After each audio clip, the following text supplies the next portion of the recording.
Live from Cool Boys Central. You're the boss down there. I'm boss up here.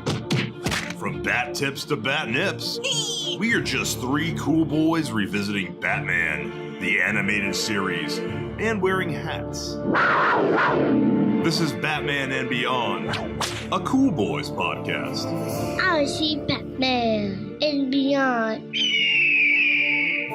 Greetings, Cool Boy Nation, and welcome to another installment of Batman and Beyond, a Cool Boys podcast.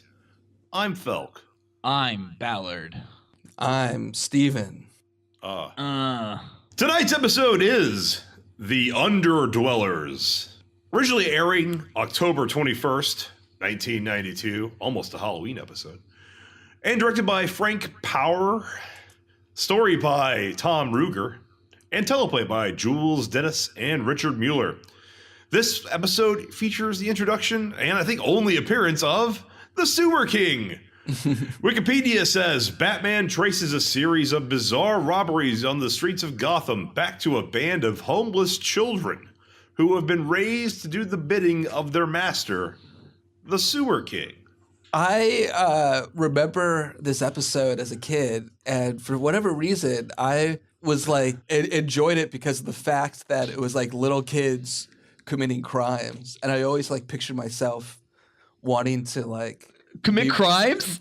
Being a homeless child who gets, kidnapped and has to commit crimes? Yeah, be in like Dick Tracy being like the kid who like would run around and like pickpocket and like, live on his own and like meet the criminals or whatnot. That's what I always like dreamed as like what would be super awesome. So I remember that as a kid and thinking, oh wow, Batman's gonna. I don't know. I just remember liking it for whatever reason. I like it less so this second viewing, but it wasn't like horrible, in my opinion. The second viewing, you mean recently as an adult? Yeah, as an adult. I think this is the second time I've rewatched it. One of the things that it was just interesting having it be very kid-centric.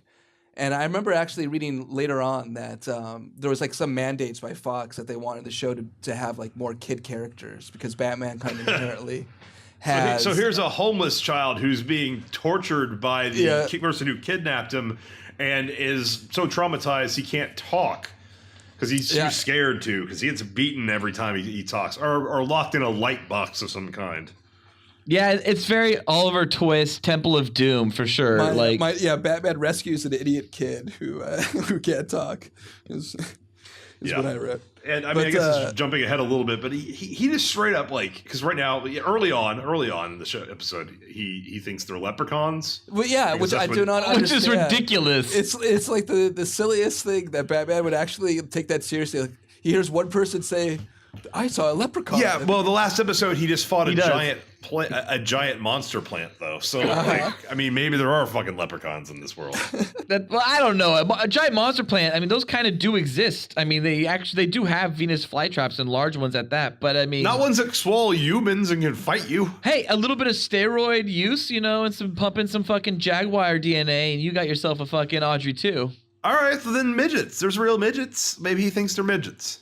They're just magical midgets. That's what a leprechaun would be. This is called leprechauns. For whatever reason, he actually thinks that they're leprechauns until he actually finds one. I like it. He does go, leprechauns? Yeah, and he talks to Alfred about it, I think. He does. Yeah, he does. If I recall. They said it was a leprechaun. I gotta say, I like a little bit later the episode when you finally go under the sewers and you see like the Underdwellers and all the kids like working like this. Like, what are they working on? They're like just digging a hole for hole's sake. They are digging. They're plowing stuff. Yeah. Are they plowing? They're like farming in the dark or something. Yeah. It's like it was so Temple of Doom, like the way they were like whipped and like yelled at. Oh yeah, for sure. It was intense. Child labor and abuse, I guess, is the moral of this one, right? Child labor and abuse is bad. I think generally that it was supposed to. That was what you were supposed to get out of this one. It hit me over the head a little much. But what I got out of it was it's super cool if you pickpocket because you might meet Batman. That's really cool, actually. I might start doing that, actually, even as a grown adult. just because I might meet Batman. Oh, they're creating rocks. They're creating rocks from hard rock. Oh, is that what it is? They're okay, Yeah. good. I remember that when they're mining the rocks. I liked how the one boy like hits himself in the fucking shin, and he like about to cry, and his friend is like, "Shut up! Don't fucking say a word." And then he like bandages it for him. It's so fucking They can't show hardcore. blood. They can't show blood. I thought he goes and then like they tells him to be quiet Yeah, or he something, does. and then he gets in trouble for talking or something. Yeah. Oh, And yeah. then for whatever reason, the Underdweller is able to control Not the Underdwellers, the Sewer King. the king of the Underdwellers. Sewer or whatever. King. Sewer King. The Sewer King. Yeah. He's able to control the alligators. That's at not least really that's what it established in seems. Act 1, but yeah, that is established later. But yeah, I like that. Alligators in the sewers. Yeah, it's pretty. I liked how they played with that. That motif. But I really like the Underdweller score in the beginning of this Act 1. Like when you finally go into the sewers, it's just a fucking, once again, a incredible score by Felk. Who's the composer? Probably Shirley Walker. Yeah. Is that a boy or a girl? It's a girl. Well, it's a woman. How do you know? Because I've seen interviews with her. Good to know. Because anybody can be named Shirley. You never know. Yeah, no, it's a woman. Shirley could be a boy. She was Danny Elfman's composer, which is how she got the job. Well, I don't know. Or Danny Elfman's, I don't want to associate a gender with anyone. Not composer, conductor. I don't want to say they can be whatever they want. Shirley Walker's a woman. It's fine. So there he is being tortured with bright lights. Who's being tortured? And solitary confinement. Who's they, Steve? I don't think we named the kid. He's just. It's just the homeless boy. silent kid right now that's Leprechaun 1? Yeah. is being thrown into a room. Bright and lights. tortured It's pretty with bright hardcore. lights. Yeah, it's pretty hardcore. And then I like the cliffhanger ending that they do in this act from Act 1 to Act 2, that the little kid's about to get hit by a train. yeah, it's hardcore. But Very then, dark. Yeah, Batman just jumps on the tracks. Yeah, then and Batman just saves easily him. saves him. It's these classic, like, I need to watch what happens next. I have to tune in. And at that point, you had to, watch the commercials. Batman's a peeping Tom. He likes to check things out with his fucking, like, he has his Cyclops visor where he checks everything out perfectly, and then, rolls on, checks things out, looks from a distance, comes in at the last second with ease and saves the day if he needs to. I like how Batman has his, like, hypnographic that knocks the kid out. He just, like, That's turns because it he on. couldn't drug him, I Oh, think. jumping Typically, way you would ahead. just use some kind of, like, gas or something, but I think they were like, yeah, Batman can't gas the child. He just because he just takes this kid. He doesn't fucking go to the police. He doesn't, like... He just is like, all right, I'm mine now. I'm going to keep him in my house and let my butler take care of him, Yeah. which is a horrible, like, good 8 minutes of the episode, it feels like. But they're silly. It's a little moments. creepy. I'm just gonna say it. It's a little creepy. It's a Batman little knocks weird. the kid out, hypnotizing him. Okay, that's a little weird. It's a little fucking creepy. It's a Bill Cosby moment, but I was gonna say Jimmy Savile, but yeah, it's definitely something. It's not really something you want Batman to be doing, and that he has readily available. He has his up knockout device for whatever reason. yeah, Hashtag time's up, Batman. Yeah, I don't really know about Batman. Well, it's just as he's using it on a kid, and again, I feel like making it the swirly hypnotizing thing was just a way of making it a little less druggy and creepy. But it doesn't help. Well, it doesn't stop getting creepy because what essentially happens if we follow the Leprechaun storyline, right, as he's in Wayne Manor, is he wakes up, Alfred's tearing the sheets off of this boy, exposing this like half-naked child, right? The kid acts cool, like the kid tries to play it cool. He puts on sunglasses, right? But he essentially, then has to be like complicit to whatever Alfred wants because of the authority figure Alfred holds over him as being the adult in the house. And Alfred essentially drags this child kicking and screaming into a bathtub. Probably has to get the kid naked. The kid did not ask to be naked. The kid did not want to be naked. And there you go, Alfred, forcing this on a child. I bet Alfred was disgusting. hoping he had that hypnographic at that moment. Whoa, no, so yeah. he can do something. Oh, that's horrible. Alfred, you disgusting man. And let's not forget that at least 2 episodes ago in Last Laugh, Alfred's watching Batman bathe naked. Yeah, Right? he clearly did that to young Bruce Wayne. Alfred's a little creepy in this, huh? It's all a little creepy. This is just, I feel like this is the problem with this episode. This episode started off about child labor and abuse and how it's wrong, and then it kind of makes its way in Act 2 into a story about like, yeah, and child molestation is like okay if you're Batman and Alfred. I don't think it goes that far. I did not get that out of There's a lot of child molestation in this episode. Well, child kidnapping is definitely okay if you're Batman. It definitely says that. It definitely has, Batman busting out a camera and taking pictures of all the kids in squalor and then saying, evidence as he... Gross. Disgusting. Well, weird. Guys, and then it is after that, we do find out the kid's name is Frog. Mm-hmm. Frog, and that's what all the kids refer to him as, Frog. That's where they throw in the toy. The tie-in toy. Buy Frog! Yeah, buy Frog this Saturday at your local Kmart. Walmart edition. Yeah, all the Alfred stuff is awful. Them throwing in the silly their jokes. They try to add that levity a lot of times, in Batman, where they throw in this humor. I feel like sometimes it works and sometimes it doesn't. Yeah, it doesn't, because then later it's just like stupid shit, because it's like later Alfred is like with the kid. And this child's a complete stranger, and he fucking hands the child a knife. Who the fuck would hand a complete stranger a knife in their own home, a feral child that you may or may not have just indecently touched while bathing? Because he trusts him. He just bathed him. He saw him naked. So they've bonded, At that point... They're bonded after their indecent moment together at bathing? At that point, he's given the knife. Does he's like, Alfred, hang on, guys, I have a question. Does Alfred, when he bathes other people, like Bruce Wayne, when Bruce was 10, or when Bruce is 40, or this child, does Alfred bathe topless? Or does he like bathe, because I would imagine you don't want to probably wear a shirt when you're like giving someone a sponge bath, right? I don't think he sponges them. I think he just stands there and watches. I think he wears a shirt. Does he just roll up the sleeves and like unbutton it a few buttons from the top? Yeah, I'm just imagining how I. How much chest hair does Alfred have? That's unnecessary. Are we talking like, is there a bush coming out, or is it like just like a few like I think he's old strands? enough that he's kind of lost his chest hair.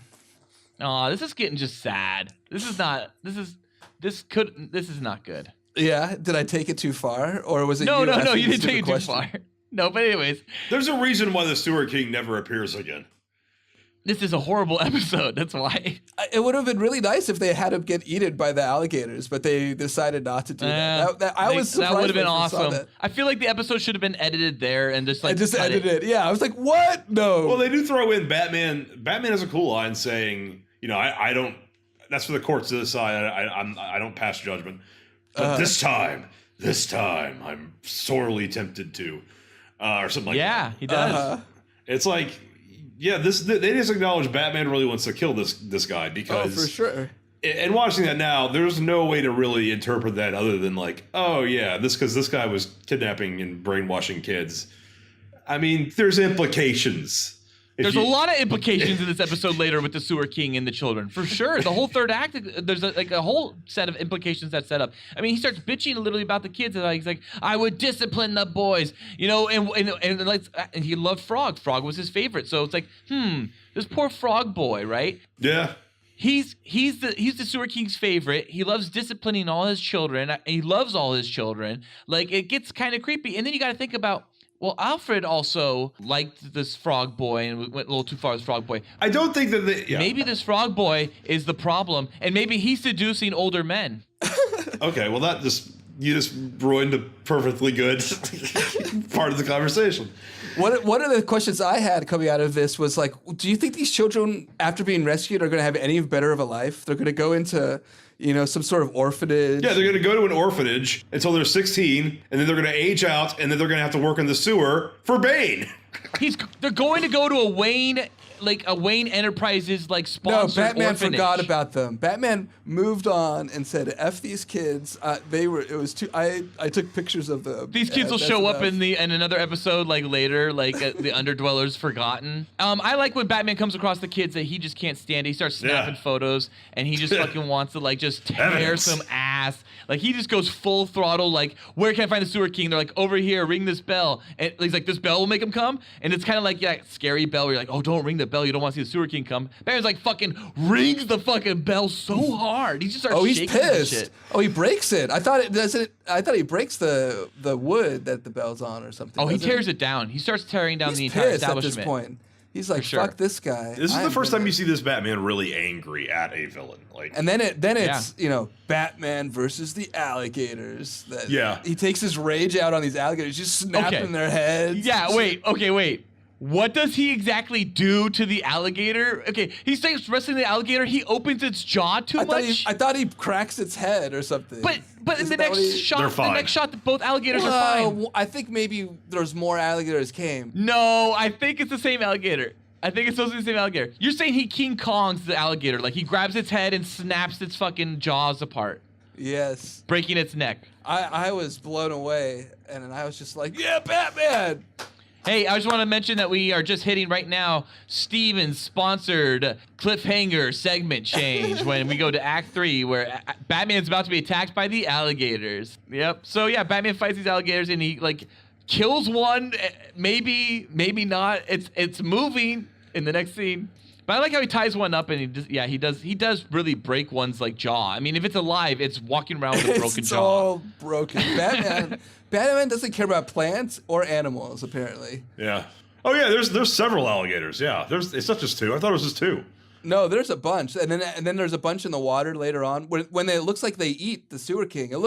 Yeah, and Batman's okay with that. Just to be clear, he's just like a gruesome end for a gruesome man. Yeah, it's like there's a lot of implications in this episode. Is all I'm saying. Yeah, well, the Batman even like here's the thing. So like this whole thing like goes through. Of course, what happens like a chase. Again, right? Batman has another chase the villain. Chases the villain. They're about to fall, right? And Batman's like, grab my hand. And I love what this villain does, Sewer King. Never! He just yells never and just drops to a watery grave. And that would have been the perfect ending. It would have been. And then he got eaten by alligators, but he didn't. Of course, and he was right. He didn't need to worry. He could just fucking swim with his alligators. They don't eat him as pretties. Didn't he call them as pretties or some shit? Yeah. For whatever reason, he has control over them. Yeah. Because he raised them from little baby alligators. There was pets. I don't believe it. I call it magic powers. But the last villain had fucking giant plants. I mean, it's like these trained alligators is actually more grounded. Slowly, getting out into that the mystical, I guess. I think giant alligators are one of the more grounded things. Since this episode has nothing, this episode could totally be done in the Christopher Nolan world. I think that where it actually starts getting more crazy is the one where the guy, the Clayface. Clayface is when it starts getting. Sure. Yeah, that is definitely a supernatural monster. I like when Batman has to swing over all the gators and he lands. And all of a sudden he looks at one of the gators and he goes, later. And you just finish in your head, later, alligator. Oh, yeah. It was a total later gator joke. I was thrilled. So, how many boys you guys give it? Like 2.5. Yeah, I give it 2 out of 5 boys. I'll give it 2.5 as well. Wow. Not a good episode. I had very few notes on this one. But I did like the fact that, remembering as a kid, that I wanted to be one of those kids in squalor. That's awful. Weird, Steve. Weird, Steve. Rescue. After everything we talked about, way to bring it back. Awesome. Great bat stuff, gentlemen. Cool Boy Nation, tune in next week. Same Cool Bat time. Same Cool Bat channel. Cool Bat Nation, be sure to let us bat know what you bat thought of the Underdwellers, or what your favorite bat episode is by bat emailing us at batmanandbeyondcoolboys@gmail.com. New episodes of Batman and Beyond come out every Thursday. Also, please check out our other great Cool Boy Central content with The Cool Boys Podcast on iTunes, SoundCloud, Google Play, and Patreon, where the Cool Boys have an uncensored discussion about 5 so cool movies, everything ranging from bods to dongs and all the boners they have given us. Be sure to follow us on Twitter at Cool Boys Podcast and Facebook group us at The Cool Boys Podcast. Like and subscribe to us on YouTube. You can find us on YouTube by searching for The Cool Boys Podcast. And be sure to rate and review us on iTunes at The Cool Boys Podcast. And if you like, you can donate to us on Patreon and receive additional episodes of Cool Boys After Dark and a Cool Boy shout out on The Cool Boys Podcast that airs every Tuesday. You can find The Cool Boys on Patreon at patreon.com/coolboyspodcast. Thank you for listening. Stay cool, Cool Boy Nation. Until next time, it's Byzies from Felk. That's Byzies from Ballard. And Byzies from Steven. So cool. Batman. And beyond. Oh yeah. Batman. And beyond. Oh, yeah.